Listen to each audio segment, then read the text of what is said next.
LoadingJones was referring to the Hillsborough disaster in 1989 when 96 people were crushed to death while attending the FA Cup semi-final between Liverpool and Nottingham Forest. This, Jones felt, justified the knockdown and rebuild of Allianz Stadium, which is operated by the SCG Trust, of which Jones is a long-time trustee. As someone who has been pro-stadium ever since the New South Wales state government first proposed the idea of upgrading Sydney's woefully outdated stadiums as far back as 2012, I cringed. God, I hope he doesn't say that on air. I recall telling a colleague sitting next to me. As anyone who has read tens of thousands of words about the Hillsborough tragedy, or seen scores of documentaries, including ESPN's stomach-churning 30 for 30 series in 2014, would know, there's no comparison between what happened at Hillsborough that day and the decaying relic that Allianz has become.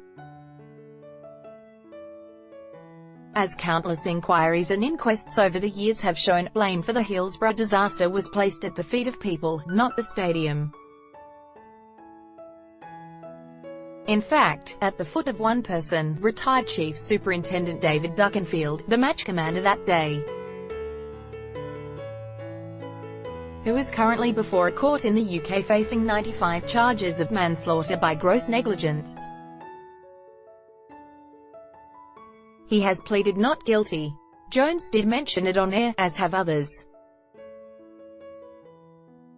His decision to even whisper Hillsborough in the same breath as Sydney's need for new stadiums was a mistake and, to be fair, offensive.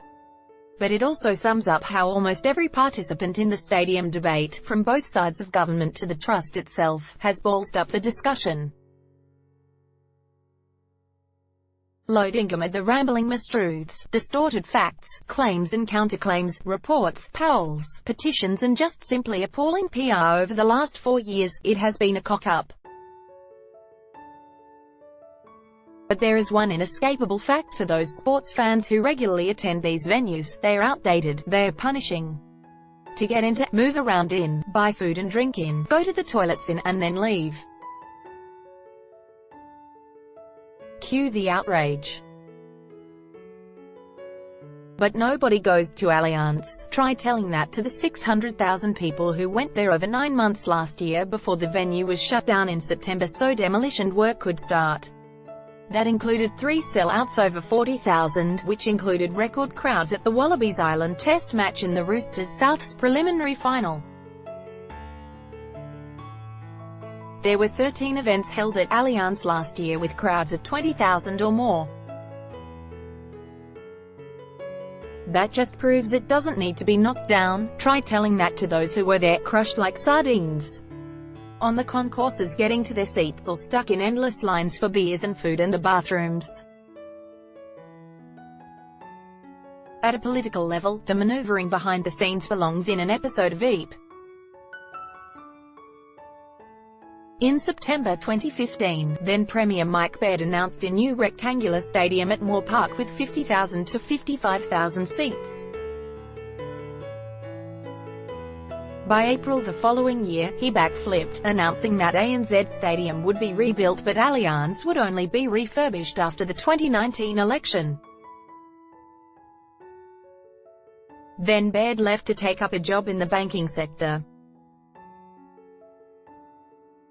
In November 2017, new Premier Gladys Berejiklian announced a change in the batting order. Allianz would be knocked down and replaced with a $729 million stadium. ANZ Stadium would be refurbished after that. Somebody, anybody, pick a freaking stadium policy and stick to it. The opposition leader at the time, Luke Foley, insisted that ANZ should be fixed first, after previously claiming neither of the stadiums needed refurbishment. After previously claiming ANZ should be the priority. When I often bumped into Foley at sporting events, I would jokingly ask which stadium policy he was following today. He would chuckle and admit it was all about votes in the West. Really? I'm stunned. Loading in November last year, Foley resigned amid claims he drunkenly harassed a female ABC journalist at a Christmas party in 2016. He has said the allegations against him are false and has indicated he will sue for defamation, so in came Michael Daly to save the day, pitting himself against Jones and others who occupy the big end of town, declaring Labour won't put stadiums before schools and hospitals and, presumably, that godforsaken thing they call vivid. It paints a nice, evocative picture of pensioners gasping for air in waiting rooms and school kiddies sweltering in demountables, but doesn't really make sense when you consider the $1.9 billion allocated for 2 stadiums is a part of Berejiklian's spend of $87.2 billion on infrastructure over the next 4 years. Ashtray changed, really, in comparison. Daly says he will build something at Moore Park if he's elected, although he doesn't know if it's a refurbishment or just a smaller, 30,000-seat stadium similar to the new Parramatta Stadium that's about to be opened. He says the New South Wales taxpayer won't fund it, the SCG Trust will have to take out a loan. But didn't he say he was going to dissolve the trust?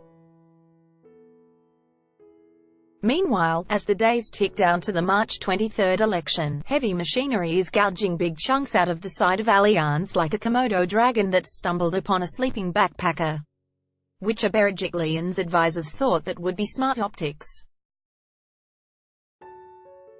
But if we're going to really get to the heart of this issue, time to get serious. This isn't about new stadiums. It's not about fire sprinklers. It's not about the NRL threatening to take the grand final interstate. It's about Alan Jones. It's about the belief that he runs this city instead of elected officials. If he's not on the SCG Trust, are we talking about any of this?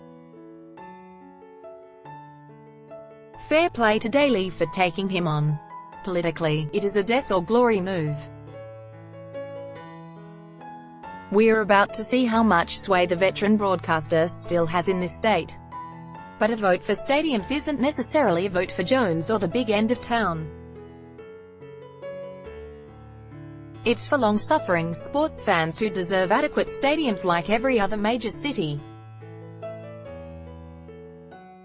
Good luck to Grimshaw's successor, they will need it. The NRL is losing one of its best operators after Director of Communications, Peter Grimshaw, announced late last week that he had resigned.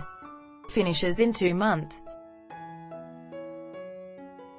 What choice did he have, really? With ARL Commission Chairman Peter Beattie blabbering away to any reporter who would listen, or any anonymous gibber on social media, Grimshaw's position was untenable. Beattie last week deleted his Twitter account after tweeting to someone who he believed was legendary Balmain fan Laurie Nichols, who died 19 years ago. Who will replace Grimshaw? Who would want the job? Doug Stamper from House of Cards would have been perfect. But, spoiler alert for those who haven't seen Series 6, he is also dead. Support. Matt Cecchine sought the advice of his fiancée and sports psychologist before committing to an NRL return. Credit. NRL photo sketching to show his true colours when referee Matt Cecchine returns to the NRL on Saturday for the Manly Roosters match at Lottoland. Don't be surprised if you see some silver streaks in his hair.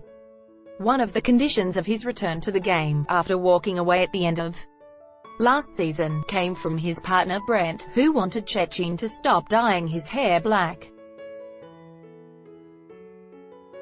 Brent was sick of cleaning up the hair dye in the bathroom. Given the unfair pressure on our whistleblowers, let's hope Cecchine isn't as grey as Gandalf by the end of the season. The quote, "You'd think they'd put more pressure on Blake Green as the sole chief conductor orchestrator of everything." Vintage rugby league commentary here from Fox Sports' Braithen Astor during the Warriors-Bulldogs match on Saturday. Love it. Thumbs up. Artist Phil Meacham painting on sandpaper of cricketer Cameron Bancroft didn't win the Baldy Archie earlier this week, but he's a winner in our eyes. You gotta laugh, or you'll cry. The bald Archies will be on display at the Sofitel, Darling Harbour, until the 28th of April. Thumbs down Michael Wilson's photo capturing AFLW's Taylor Harris mid-air while kicking the ball should have been considered nothing more than a ripping sports photo. Instead, it attracted trolls on social media, which prompted Channel 7 to take the image down, which prompted even more outrage. The world has truly gone mad. It's a big weekend for Rosehill Gardens, which is expected to swell with more than 20,000 punters, fans, types, the most in decades, as Winks, the autumn sun and a cracking field in the Golden Slippers strut their stuff before Jimmy Barnes performs late in the day.